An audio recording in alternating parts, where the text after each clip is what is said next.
Bismillahirrahmanirrahim. Assalamualaikum warahmatullahi wabarakatuh. Alhamdulillahirabbil alamin. Walladzi arsala rasulahu bil huda wa dinil haqq liyudhhirahu 'alad dini kulli. Wa kafa billahi syahida wa asyhadu an la ilaha illallah wahdahu la syarikalah wa asyhadu anna Muhammadan abduhu wa rasuluh.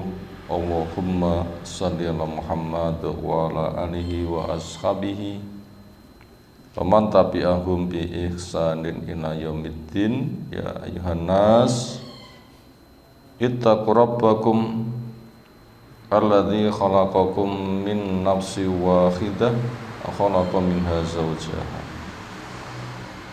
wa bassa minhuma rijalan katsiran wa nisaa'a wattaqullaha alladzi tasaaluna bihi wal arham innallaha kana 'alaikum raqiba. Wa ba'd, fa inna asdaqal hadisi kitabullah wa khairal hadyi hadi Muhammadin sallallahu alaihi wasallam, syarrul umuri muhdatsatuha, fa inna kulla muhdatsatin bid'ah wa kulla bid'atin dhalalah wa kulla dhalalatin finnar. Ayol ikhwah akramana subhanahu wa ta'ala, taklim kita untuk materi pertama insyaallah kita kaji dari Syarhus Sunnah, keterangan apa yang disebut dengan sunnah. As-sunnah atau sunnatur rasul atau al-islam maknanya sama.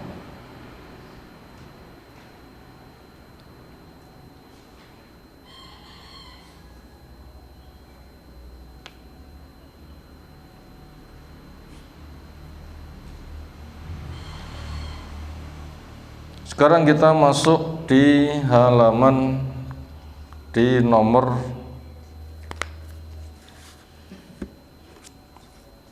75.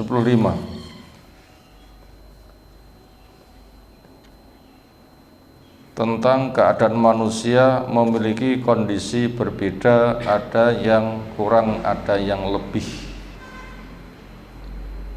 Bagaimana status keadaan makhluk, kondisi mereka kurang dan lebih. Sebagian punya kelebihan-kelebihan, sebagian punya kekurangan-kekurangan. Mu'allif rahimahullah ta'ala menjelaskan, wa'lam, dan ketahuilah, himbauan kepada kita supaya tahu, harus bekerja keras, akhirnya tahu, annallaha, sesungguhnya Allah,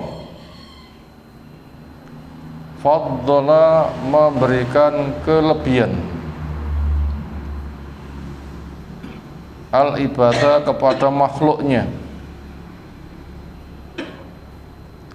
ba'dahum, sebagian mereka, ala ba'din, lebih tinggi daripada sebagian yang lain.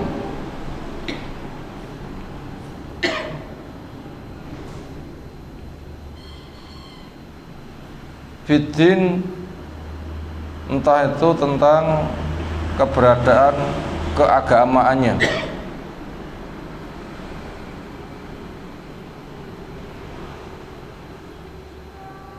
Satu kesempatan Nabi SAW itu bermimpi.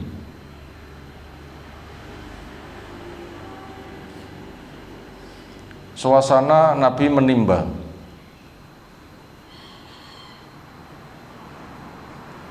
Setelah itu diganti oleh Abu Bakar. Menimbanya lemah. Allah memaafkan. Berikutnya yang menimba Umar, melimpah sampai banjir-banjir. Ketika ditanyakan apa takwilnya, jawabnya tentang kelebihan di dalam kekuatan beragama. Jelas itu berbeda-beda.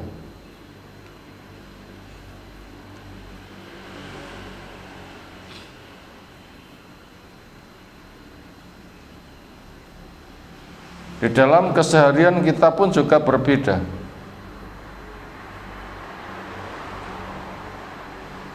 Entah kemampuan menghafal, kemampuan memahami, kemampuan untuk melaksanakan kuatnya puasa,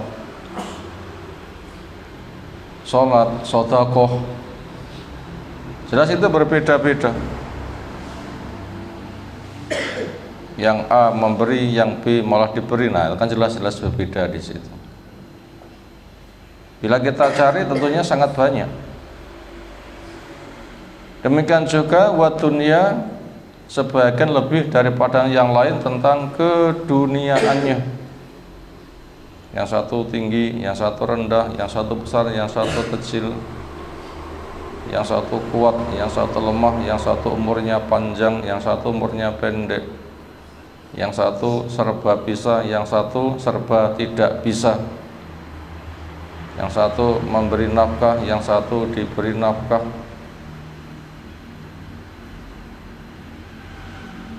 Keadaan yang berbeda-beda seperti itu, adlun minhu, merupakan keadilan dari Allah.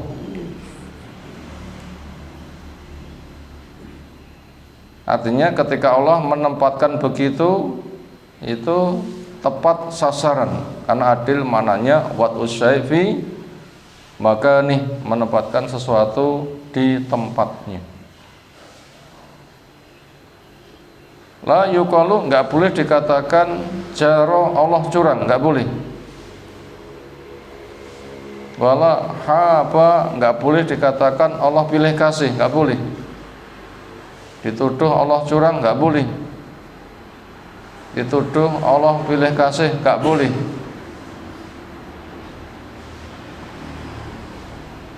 Tapi Allah adalah adil, semuanya ada hikmahnya. Memang Allah telah menjelaskan masing-masing dicipta itu berjodoh. Ada kanan, ada kiri, ada menghembus, ada menghirup, ada kaya, ada miskin, ada laki, ada perempuan, ada guru, ada murid, dan seterusnya. Sehingga bermitra kerjasama pas. Makanya nggak boleh Allah dituduh curang dan pilih kasih, nggak boleh. Allah Maha Suci. Allah menjelaskan subhanalladzi khalaqal azwaja kullaha mimma tumbitul ardu wa min anfusihim wa mimma la ya'lamun. Maha suci Allah yang telah menciptakan makhluk semuanya berjodoh. Keadaan berjodoh, semisal kaya miskin, di kondisi Allah mencipta ada seperti itu, Allah itu suci.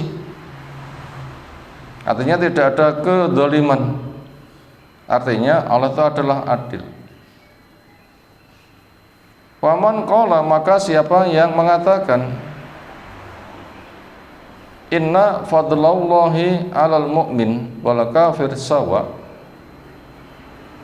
sesungguhnya keutamaan yang Allah berikan kepada mukmin dan kepada orang kafir itu nilainya sama saja.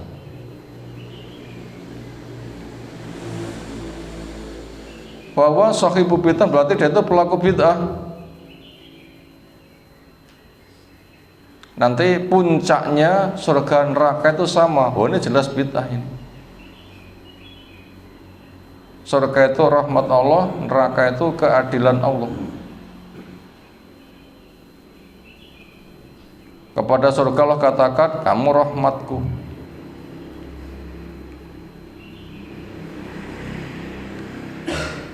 Artinya kamu saya cipta memiliki rasa sayang, akan ku sayangi kepada siapa yang ku kehendaki.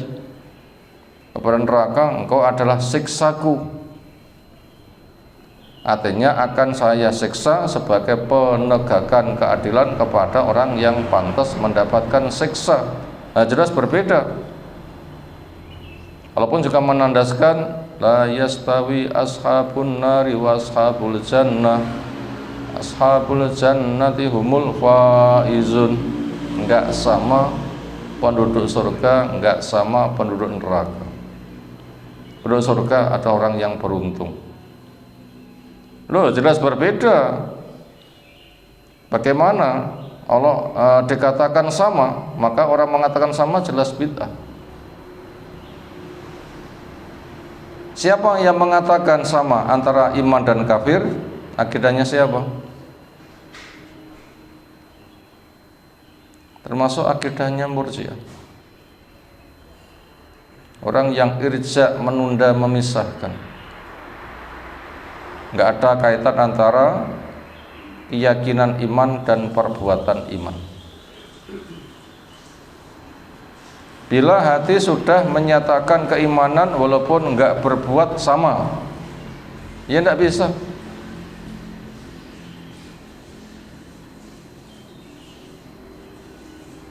Atau juga termasuk itu akidahnya Jabriyah yang mengatakan makhluk itu majbur, dipaksa, gak punya kewenangan, kelasnya kapas, gak punya kemampuan untuk mempertahankan diri ketika ada hembusan angin, ngalor ngidul ngitan ngulon, angin gak punya daya. Itu akidahnya Jabriyah, sehingga dicipta surga neraka sama. Surga tidak lebih indah dan neraka tidak lebih mengerikan. Surga neraka adalah sama. Akidah siapa itu? Jabriyah. Jelas itu akidah kekafiran.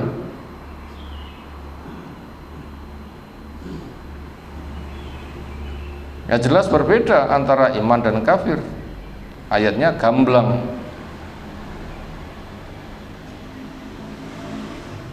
Tuntutan akal juga jelas berbeda. Bagaimana dikatakan sama? Apabila mereka menuntut harus sama, loh kenapa Allah diperintah-perintah? Bolehkah Allah diperintah?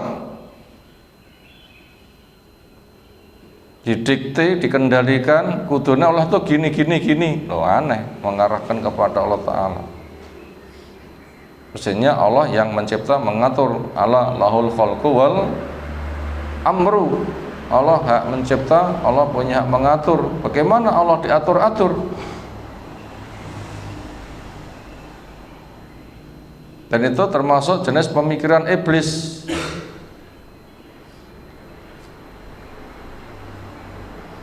Yang katanya Allah itu adalah memiliki kesalahan. Lawang saya dicipta bahane api, Adam dicipta bahane tanah, saya lebih baik, dia lebih rendah. Kenapa saya harus sujud kepada dia? Mestinya dia sujud kepada saya. Ya Allah, apakah enggak kualik? Nah, ini pemikiran siapa? Iblis. Naudzubillah min dzalik.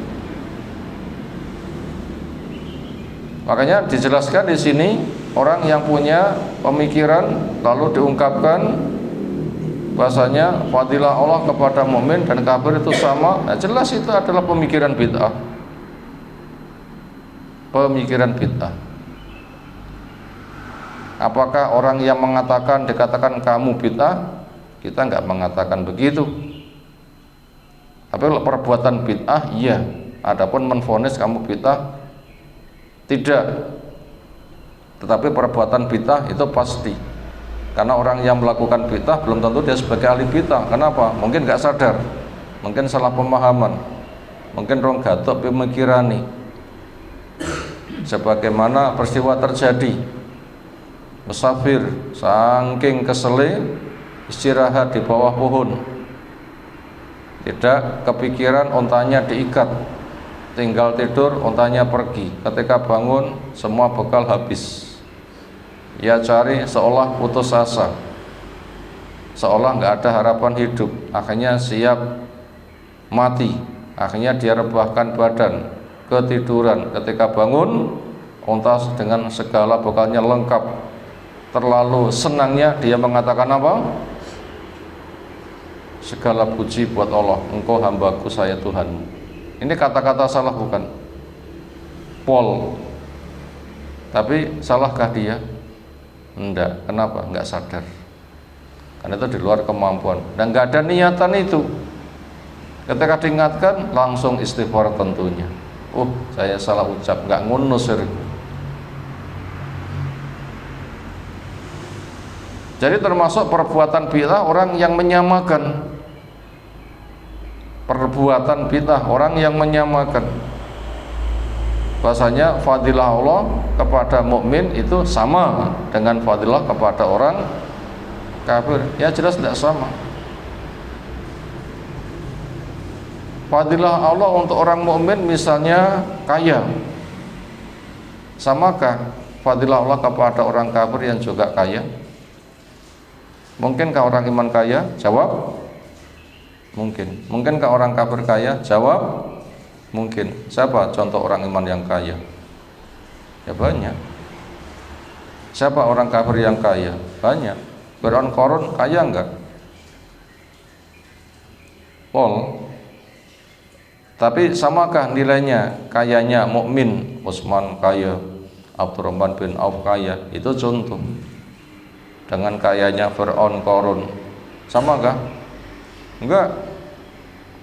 Kayanya para sahabat itu untuk infak fisabilillah akan menggugurkan dosa bagaikan air memadamkan api, mendapatkan fadilah berlipat-lipat 10 kali, 100 kali, 700 kali kelipatan yang enggak bisa dihitung.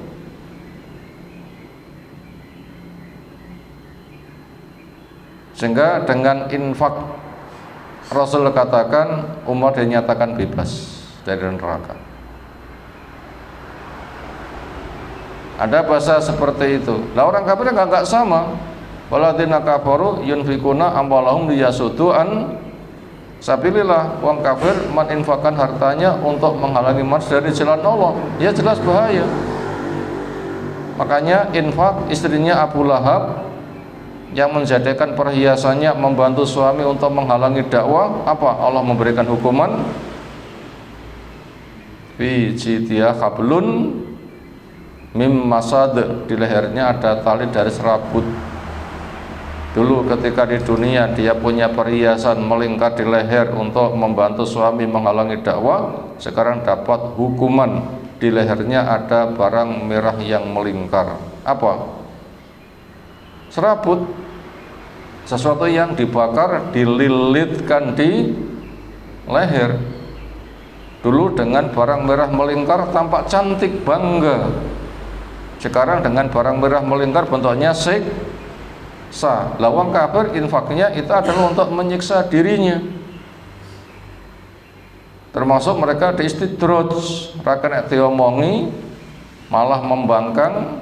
Akhirnya semua kebutuhan dipenuhi sehingga dia semakin lalai membanggakan, semakin jauh bahkan menghina, maka dia dimatikan dalam keadaan kafir.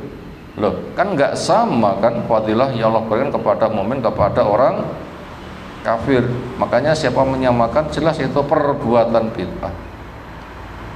Bahkan fadlallahu, Allah memberikan kelebihan al-mu'minin pada orang beriman, al-kafir lebih tinggi daripada orang kafir.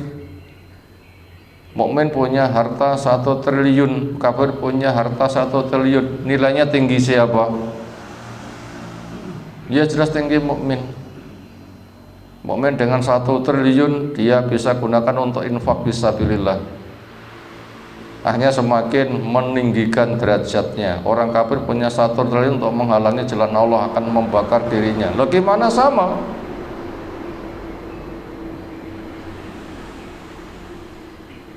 Makanya pemberian Allah kepada mukmin jelas lebih tinggi daripada orang kafir. Wa ta'ya, pemberian Allah kepada orang yang taat, ala asir lebih tinggi daripada pemberian Allah kepada yang maksiat. Wal maksumah, pemberian Allah kepada orang yang terjaga, yang maksum, Allah itu lebih tinggi daripada pemberian Allah kepada orang yang terhinakan karena kekafirannya. Itu semua terjadi merupakan adlun minhu, keadilan dari Allah. Orang kafir ketika di neraka itu merasa terzalimi atau merasa saya memang salah. Terus nanti pemikiran orang kafir di neraka. Adakah orang di neraka mengatakan saya dicipta untuk disiksa? Ada? Nggak ada. Wong kafir di neraka itu seperti pemikiran bebek ketemu air. Gimana bebek ketemu air? Semangat lari atau semangat nyebur? Jadi orang kafir ketemu neraka itu bagaikan bebek ketemu air, semangat nyebur. Kenapa? Tempat yang pantas untuk saya memang itu sadar. Nggak ada orang kafir mengatakan saya dicipta untuk disiksa, nggak ada.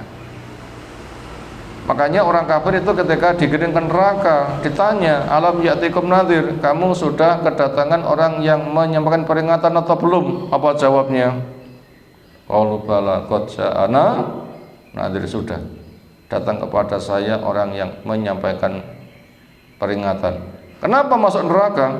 Wa kadzabna, kami mendustakan. Loh, sadar dia memang salah. Dia tidak merasa saya dicipta untuk disiksa. Akhirnya keronto-ronto, lau kunna nasmau au naqilu ma kunna fi askabir sa'ir. Pomo. Saya dulu mau mendengar, mau berakal, berpikir, maka niscaya saya tidak menjadi penduduk neraka sa'ir, karena sudah mendapatkan pembekalan. Kemudian tugasnya memilih, dia sengaja bersikap silang karena hasad fanatik golongan, sampai ngomong saya dibakar di neraka tidak mengapa daripada ikut dia. Oke, itu nantang sendiri dia, sehingga salah dihukum pas kan? Iya, siapapun ketika punya hak dinodai ingin menuntut, dia membunuh saya, bunuh balik, pas kan?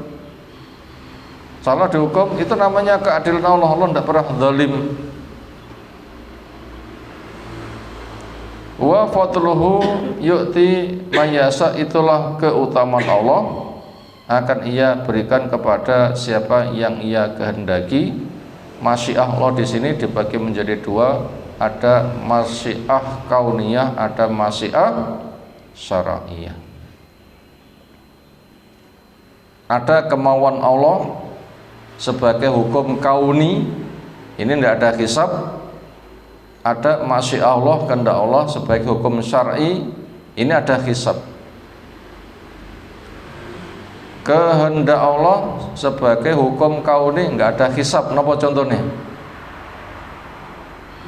Orang dicipta laki, dicipta perempuan, nanti adakah hisabnya? Kenapa kamu laki-laki? Kenapa kamu perempuan? Ada hisabnya? Nggak ada. Itu namanya kehendak Allah yang bersifat kaun, itu tidak ada hisabnya, tapi itu sebagai modal. Laki tugasnya begini, bereskah kamu? Perempuan tugasnya begini, bereskah kamu? Yang dihisab nanti itu. Laki-laki sebagai pemimpin, sudahkah kamu laksanakan tanggung jawabmu, yaitu ku ampusakum wa ahlikum naro, jaga dirimu, jaga keluargamu dari neraka. Bila sudah, ya bejomal urung, ya salahmu. Demikian juga perempuan, maukah kamu hamil, maukah kamu melahirkan, maukah kamu menyusui? Kalau tidak mau, suami ngajak istri kepentingan pribadi, kok tidak mau, yang di langit akan murka ketika suaminya murka. Itu namanya akan ada hisab. Itu namanya masyiah Allah, kehendak Allah bersifat syar'i. Dikenalkan syariat halal haram, tugasnya memilih halal ambil, haram tinggalkan, taat bejo, melakukan hukum silang, hancur, halal diharamkan, haram dihalalkan. Nanti bisa musyrik orang itu kalau begitu. Makanya Allah memiliki fadilah, Ia berikan kepada siapa yang Ia kehendaki, termasuk dimasukkan surga siapa yang dikehendaki. Wa yamna'u mayasa, Ia cegah kepada siapa yang dikehendaki, diharumkan masuk surga, berarti masuk neraka juga kepada yang Ia kehendaki. Masyiah di sini bersifat syar'iyyah. Kehendak Allah yang bersifat syariat, manusia punya tugas memilih. Selesai materi, sekarang kita masuk ke rangkuman. Semoga semakin mudah kita pahami. Ada 8 nomor yang sempat rangkum. Nomor 1, Allah memiliki sifat fa'alun lima yurid. Allah punya sifat fa'alun lima yurid. Apa maknanya fa'alun lima yurid? Berbuat yang dikehendaki. Ini kewenangan Allah. Fa'alun lima yurid, itu ayatnya. Allah memiliki hak berbuat yang dikehendaki. Mencipta atau tidak mencipta, mengayakan atau tidak mengayakan, memanjangkan umur atau tidak memanjangkan umur, itu kan kewenangan Allah kan. Itu yang pertama. Sifat Allah adalah fa'alun lima yurid, memiliki hak berbuat yang dikehendaki. Nomor 2, Allah memiliki hak bertanya dan tidak boleh untuk ditanya.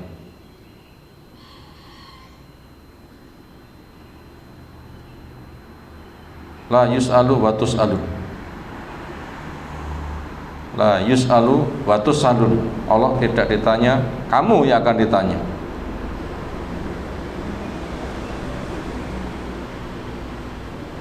Makanya tidak boleh mempertanyakan kepada Allah. Yang ketiga, Allah menetapkan hukum, Allah tidak dituntut hukum. Innaka taqdi wa la yuqda alaik. Bagian dari doa kunut, ya kan? Ya Allah, sesungguhnya Engkau menetapkan hukum, Engkau tidak akan dituntut hukum. Ini yang ketiga, rangkumannya. Allah menghukumi, Allah tidak dituntut hukum. Innaka taqdi wa la yuqda alaik. Engkau menetapkan hukum dan Engkau tidak dituntut.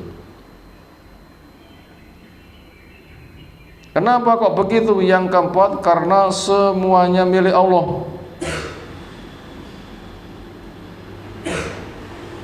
Kenapa Allah begitu? Kenapa? Jawabnya memang semuanya milik Allah. Lillahi ma fis samawati wa ma fil ard. Milik Allah semua di langit, semua yang ada di bumi. Allah berbuat apa terserah. Kenapa? Memang miliknya. Makanya tugas kita adalah inna lillahi wa inna ilaihi rajiun. Kita milik Allah, kepadanya kembali, maka kita manut, nanti berharap pahala. Jelas saya milikmu, engkau akan berbuat sekehendakmu, saya manut ketetapanmu, saya mengharapkan rahmatmu. Itu yang keempat, karena memang semuanya milik Allah. Yang kelima, Allah sayang dan Allah tidak pernah zalim. Karena Allah itu sayang dan Allah itu tidak pernah zalim.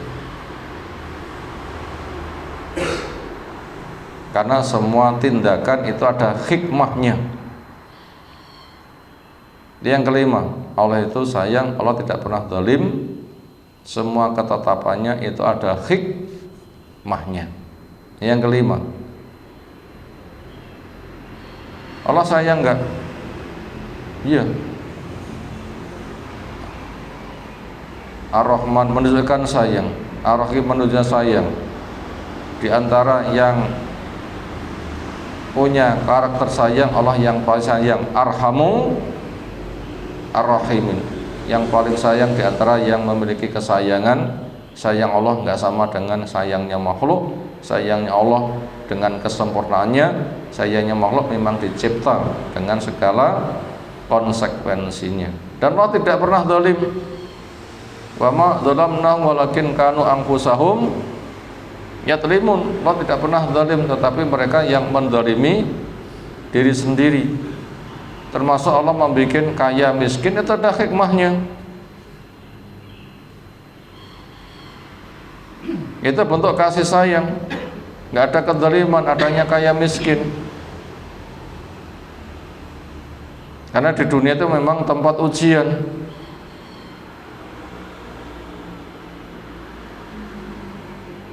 Apa hikmahnya kaya? Ben dadi majikan. Apa hikmah miskin? Ben dadi pekerja. Kabeh sugih dadi majikan, siapa pekerjanya? Kabeh miskin sebagai pekerja, siapa majikannya? Semuanya laki-laki, pilih Arabi. Demikian juga semuanya perempuan. Semuanya siang, ya kerja terus, gak ada istirahat. Semuanya malam, turu tok, gak kerja. Ambekan nyedot terus atau nyebul terus, apa yang terjadi? Makanya Allah itu sayang, tidak pernah zalim. Semua tindakannya itu ada hikmahnya, lihat takhidha ba'dhum ala ba'dhin suhriya, supaya terjadi mitra kerjasama sebagian dengan yang lain. Hanya jadi dokter, sebagiannya jadi pasien yang sebagian yang lain. Sebagai guru, sebagiannya sebagai murid, sebagian yang lain. Malah rapi. Itu tadi yang kelima, Allah itu sayang, tidak pernah zalim. Semuanya tindakan itu ada hikmahnya.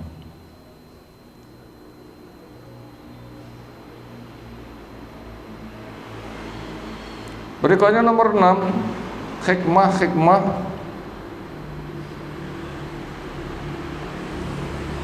ada yang dilebihkan, ada yang dikurangkan. Kita akan mengenal beberapa hikmah. Sebagian ada yang dilebihkan, sebagian ada yang diberi kekurangan. Yang A berkaitan tingkatan surga. Surga itu satu tingkatan atau banyak tingkatan? Jawab. Banyak tingkatan. Sebuah tingkatan, melihat tingkatan atasnya digambarkan seperti apa? Penduduk bumi melihat bintang-bintang. Berarti ada yang surganya di tingkatan ini, ada surga, ada yang ada orang surganya di tingkatan atasnya. Beda kan? Apa itu hikmahnya? Lomba. Apa hikmahnya? Lomba. Wa fi dzalika falyatanafasil mutanafisun. Untuk kepentingan ini silahkan orang yang berambisi lomba untuk berlomba. Ada perintah fastabiqu al khairat. Lombalah di dalam kebaikan. Nah, begitu untuk lomba itu hikmahnya. Sehingga penuh hikmah. Kemudian yang B, kelebihan adanya penduduk surga, penduduk neraka. Ini menunjukkan keadilan Allah. Apa hikmahnya? Allah memberikan pembedaan, ada surga dan neraka, ada penduduk surga, ada penduduk neraka. Apa hikmahnya? Perwujudan keadilan Allah. Di dalam alam syariat manusia dapat pembekalan. Ini surga, masuki, kamu punya kemauan dan kemampuan. Ini neraka, tinggalkan. Kamu punya kemauan dan kamu punya kemampuan. Kamu jangan berseberangan.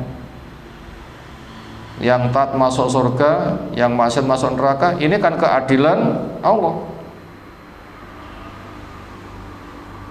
Itu hikmahnya, adanya surga neraka, penduduk surga neraka mewujudkan apa? Hikmahnya keadilan Allah. Makanya orang neraka itu ridho kepada Allah. Kenapa? Allah itu adil. memang saya yang dablek pantas mendapatkan hukuman seperti ini. Nah begitu. Sekarang yang C adanya iman dan kafir.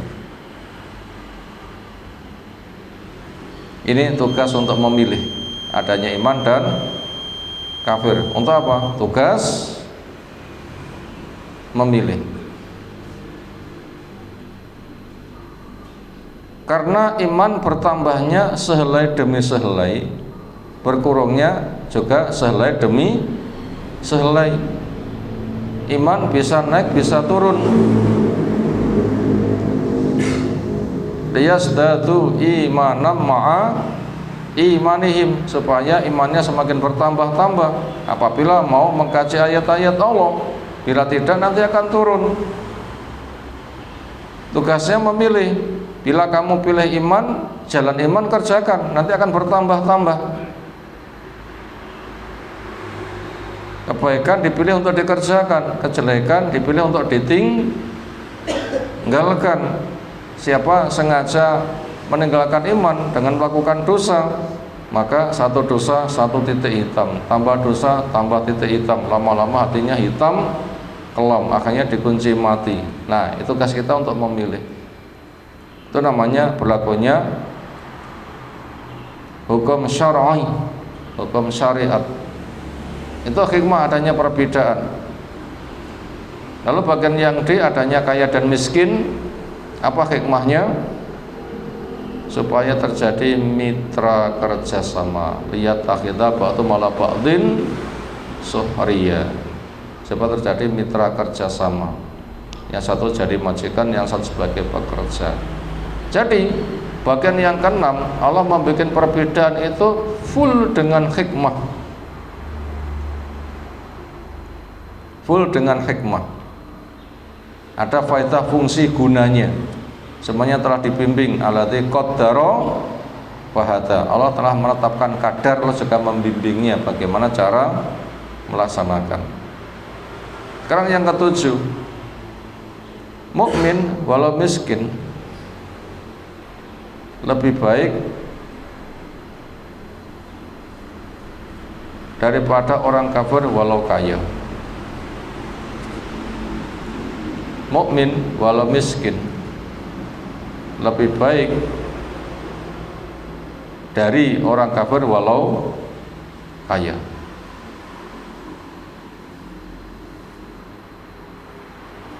Mukmin walau miskin lebih baik dari orang kafir walau kaya.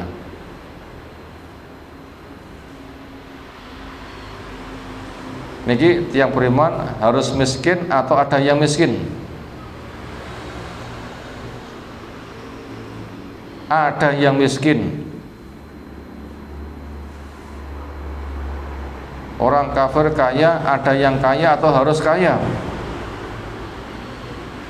Ada yang kaya, tapi orang kafir miskin banyak.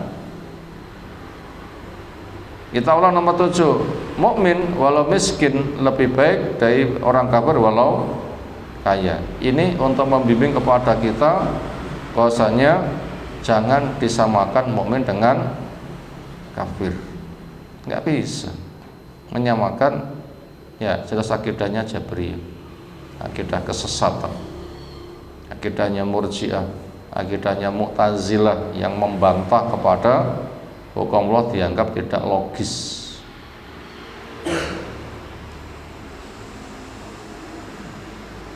Terakhir ke-8 rangkumannya, senang itu karena fadilah Allah, susah itu karena dosa-dosa. Ini rangkuman terakhir yang sempat rangkum. Senang itu karena fadilah Allah, susah itu karena dosa. Di dalam alam sebab begitu, di dalam alam syariat begitu. Makanya ketika senang katakan hadza min fadli rabbi. Ini semua semata karena fadilah dari Allah. Makanya syukuri penyebab pendorong ketaatan. Ketika ada susah, Jangan salahkan kecuali diri sendiri. Rabbana dzalamna anfusana wa illam taghfir lana wa tarhamna lanakunanna minal khasirin. Sadari kedzaliman. Makanya Nabi Yunus berada di perut ikan, susah enggak? Oh, susah. Ternyata itu karena dosa. Apa dosa Nabi Yunus? Nabi Yunus, apa dosanya? Belum diperintahkan hijrah sudah berangkat hijrah. Allah memberikan hukuman. Tapi toh begitu, nggak perlu orang mengatakan ana khairun bin Yunus ibni Matta. Sahih Bukhari Nabi menjelaskan la yambaghi lirajulin ayakula ana khairun min Yunus ibni Matta. Enggak pantas orang mengatakan saya lebih baik daripada Yunus bin Matta. Makanya ditelannya Nabi Yunus oleh ikan itu karena apa? Kezalimannya, dan dia mengakui la ilaha illa anta subhanaka inni kuntu minaz zalimin. Makanya petaka di daratan, di lautan jelas itu karena dosa. Zaharal fasatu fil barri wal bahri bima kasabat aydin nas. Ini materi pertama yang kita sampaikan pagi hari ini. Ini penting akidah di atas untuk menata bagaimana kita berpikir yang Islam tentang fadilah. Ada yang punya kelebihan, ada yang punya kekurangan. Berikutnya kita masuk pada materi yang kedua. Insyaallah kita tambah walaupun 1 poin, mengenal kriteria. Fakir itu seperti apa, miskin itu seperti apa, ambil sebagai pengelola zakat itu seperti apa. 1, 2, 3 telah kita kaji kemarin. Sekarang kita masuk yang keempat. Di antara fungsi zakat bisa disalurkan untuk program takliful qulub. Di antara fungsi zakat bisa digunakan untuk program apa? Takliful qulub, untuk menjinakkan hati. Kita baca apa kata mu'alif rahimahullahu ta'ala. Wa ammal mu'allafatu qulubuhum, adapun fungsi zakat digunakan untuk menjinakkan hati manusia. Waksam itu prakteknya beraneka ragam. Minhum di antara mereka man yu'ta, ada yang diberi liyuslima supaya dia masuk Islam. Bolehkah zakat diberikan pada orang kafir? Bolehkah zakat diberikan pada orang kafir? Jawab, bila programnya untuk menjinakkan hatinya boleh. Kama aktor Nabi, sebagaimana memberi Nabi SAW Sofwan ibn Umayyah ibni Khalaf. Sofwan bin Umayyah bin Khalaf itu diberi min ghanaimi Hunain, dari ghanimah perang Hunain. Waqad kana syaidaha, dia ikut hadir di perang Hunain, musyrikan masih musyrik. Falam yazal yu'tini, gitu dia mengatakan Nabi tidak henti-hentinya memberi kepada saya. Hatta soro, sehingga jadilah Nabi ahabban nasi, paling dicintainya manusia ilayya, oleh saya. Ba'da angkana, dimana sebelumnya ada Nabi adalah abghadun nasi ilayya, paling dibencinya manusia oleh saya. Sekarang kita lihat sekilas dari peristiwa ini. Itu hadisnya sahih, Mukhtasar Muslim Asai, jelas ini sahih. Siapa? Sofwan bin Umayyah bin Khalaf. Jawab, anaknya Umayyah bin Khalaf. Siapa Umayyah bin Khalaf? Mantan majikannya Bilal. Orangnya sugih, punya tentara, alat perang yang sangat banyak. Maka matinya Umayyah bin Khalaf itu melewati sebab Bilal. Pas perang Badar, kejar, tikam. Sofwan tahu bapaknya ditikam, maka ndongkolnya kepada kaum muslimin pol. Dia termasuk salah satu dari tokoh Quraisy yang permuasannya pol. Di dalam kunut nazilahnya Sofwan disebut untuk mendapatkan laknat, tetapi kekafirannya pol. Pada penaklukan kota Mekah, Sofwan termasuk orang yang minggat. Dia dikejar oleh saudara sepupunya yang membawa jaminan aman dari Nabi, mengejar pada Sofwan yang hampir menaiki kapal untuk minggat. Kejar, mulai, ayo melu aku. Kamu mau lari kemana? Kamu sudah saya mintakan jaminan aman kepada Nabi. Nggak ada pilihan selamat kecuali kamu datang kepada Nabi. Akhirnya mau, kan dapat jaminan aman. Ketika berada di depan Nabi, dia ditawari Islamlah. Dia mikir, saya minta waktu 2 bulan. Kata Nabi, ya sepatang sasi kena tak mikir. Dia pun juga ikut perang Hunain tapi sebagai saksi, tapi nggak ikut perang, masih musyrik. Karena semoyo ditawari Islam, minta waktu berapa tadi? 2 bulan, malah diberi berapa? 4 bulan. Selesai perang, kemenangan untuk mendapatkan ghanimah di perang Hunain ini pol akai ghanimah. Apa ghanimah?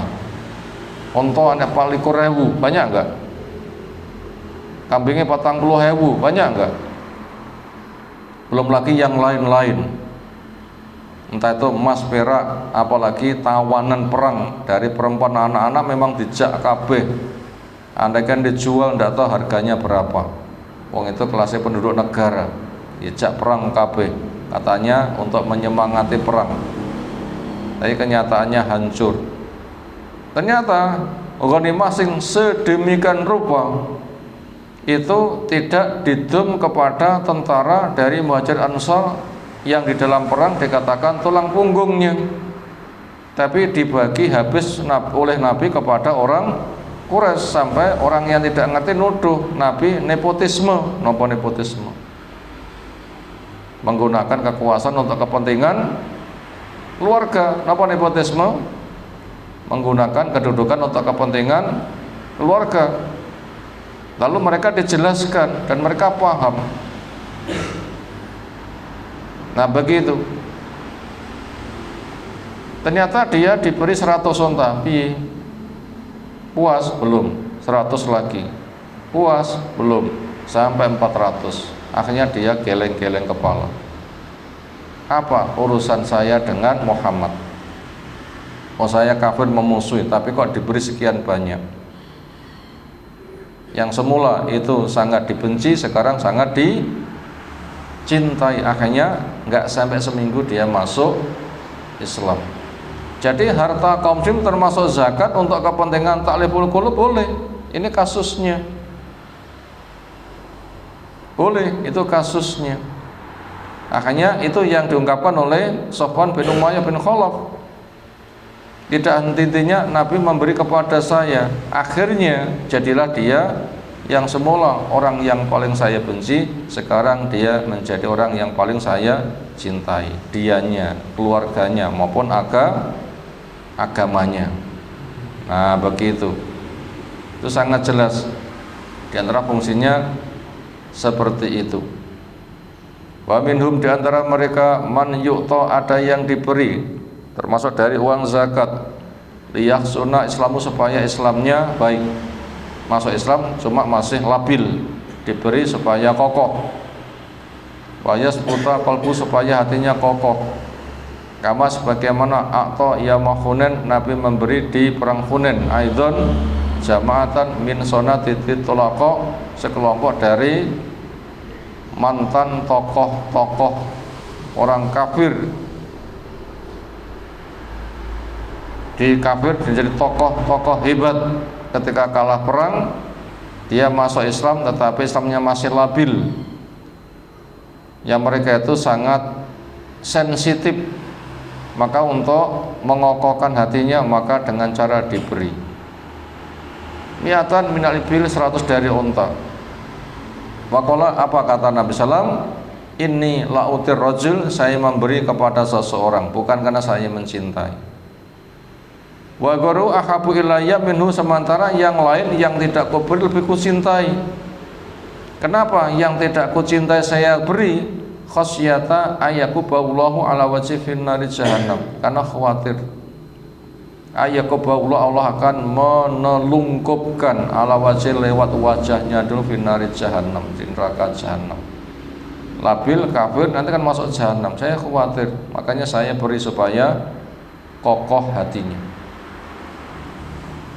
Wa bi sahihain an Abi Sa'idin anna Aliyan ba'asa ila Nabi, di kedua sahih Bukhari Muslim dari Abu Sa'id Al-Khudri cerita bahwasanya Ali ba'asa ila Nabi sallam bi Dzuhaibah min fitur batiha min yaminal Yaman. Ali mengirim kepada Nabi SAW biji emas yang masih bersama tanahnya dari Yaman. Jadi ada tambang emas, ketika diambil itu masih dalam bentuk biji, belum dibikin dalam bentuk batangan-batangan emas, nanti masih butuh untuk diolah lagi. Ternyata itu dibagi baina arba'atin, pada 4 orang. Ada Aqra' bin Habis, yang kedua Uyainah bin Badr, yang ketiga Alqamah ibna Ulathah, yang ketiga Zaid al-Khair. Waqal, komentar Nabi, ata'alafuhum, saya jinakkan hati mereka.